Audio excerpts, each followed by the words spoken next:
Hebrews 11. Now faith is confidence in what we hope for and assurance about what we do not see. This is what the ancients were commended for. By faith, we understand that the universe was formed at God's command, so that what is seen was not made out of what was visible. By faith, Abel brought God a better offering than Cain did.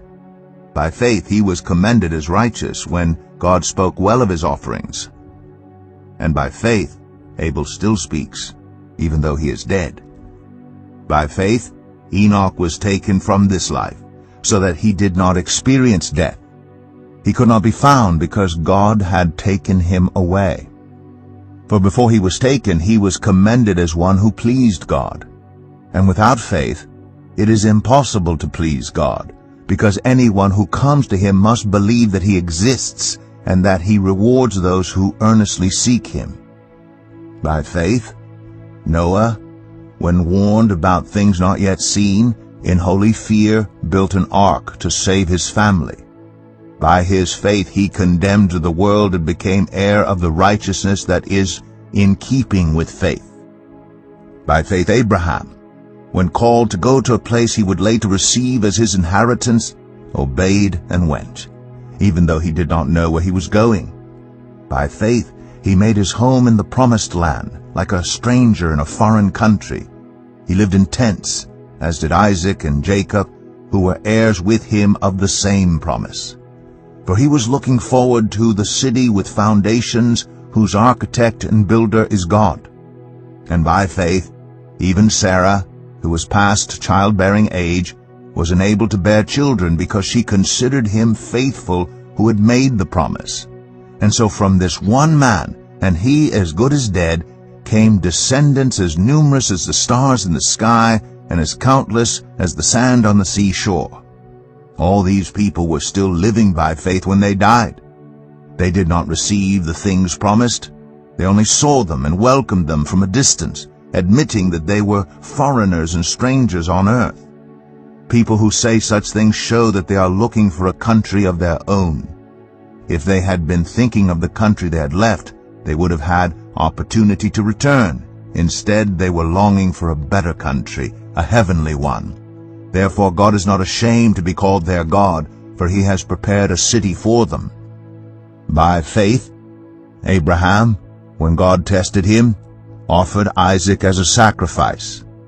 He who had embraced the promises was about to sacrifice his one and only son, even though God had said to him, "It is through Isaac that your offspring will be reckoned."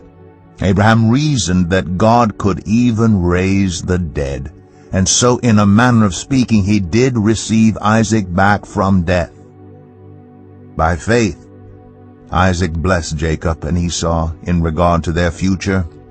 By faith Jacob, when he was dying, blessed each of Joseph's sons, and worshipped as he leaned on the top of his staff. By faith Joseph, when his end was near, spoke about the exodus of the Israelites from Egypt and gave instructions concerning the burial of his bones. By faith, Moses' parents hid him for 3 months after he was born because they saw he was no ordinary child, and they were not afraid of the king's edict. By faith, Moses, when he had grown up, refused to be known as the son of Pharaoh's daughter. He chose to be mistreated along with the people of God rather than to enjoy the fleeting pleasures of sin. He regarded disgrace for the sake of Christ as of greater value than the treasures of Egypt, because he was looking ahead to his reward. By faith he left Egypt, not fearing the king's anger. He persevered because he saw him who is invisible. By faith he kept the Passover and the application of blood, so that the destroyer of the firstborn would not touch the firstborn of Israel. By faith the people passed through the Red Sea as on dry land, but when the Egyptians tried to do so, they were drowned. By faith the walls of Jericho fell, after the army had marched around them for 7 days. By faith the prostitute Rahab, because she welcomed the spies, was not killed with those who were disobedient. And what more shall I say? I do not have time to tell about Gideon, Barak, Samson, Jephthah, about David and Samuel and the prophets, who through faith conquered kingdoms, administered justice and gained what was promised, who shut the mouths of lions, quenched the fury of the flames, and escaped the edge of the sword, whose weakness was turned to strength, and who became powerful in battle and routed foreign armies. Women received back their dead, raised to life again. There were others who were tortured, refusing to be released so that they might gain an even better resurrection.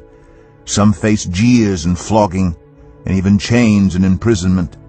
They were put to death by stoning. They were sawed in two. They were killed by the sword.